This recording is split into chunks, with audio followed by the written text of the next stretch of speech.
கன்னிராசி என்பர்களுக்கு இந்த தமிழ் வருடம் அப்படின்னு சொல்லக்கூடிய இந்த பராபவ வருடம் மிகப்பெரிய ஒரு உச்சத்தை கொடுக்கக்கூடிய ஒரு வருடமாக இருக்கும். இவர்களினுடைய ராசிக்கு 11ஆம் இடத்துல கேது பகவான் வரப்போறாரு.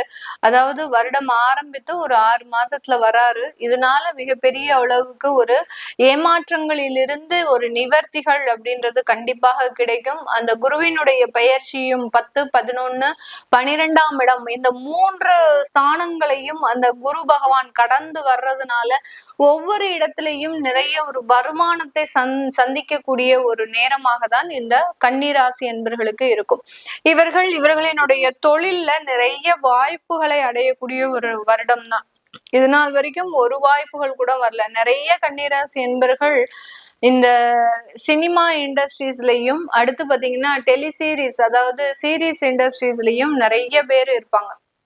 அந்த அந்த இதுல எல்லாம் பேக் அண்ட் ஒர்க் பண்ணக்கூடிய அதாவது டெக்னாலஜி சம்பந்தப்பட்ட சில விஷயங்கள்ல எல்லாம் அதிகப்படியாக ஆர்வம் இருந்து அந்த இடத்துல வேலை செய்யக்கூடிய ஒரு நபர்களாக தான் இருப்பாங்க. நிறைய பேர்களுக்கு அந்த திறமைகள் இருந்தும் அந்த இடத்துல வாய்ப்புகள் வரல அப்படின்ற ஒரு ஏக்கத்திலையும் இருப்பாங்க. இந்த இடத்துல இருக்கக்கூடிய நபர்களுக்கெல்லாம் அதிகப்படியான வளர்ச்சிகள் இருக்கக்கூடிய ஒரு நேரமாக இருக்கும்.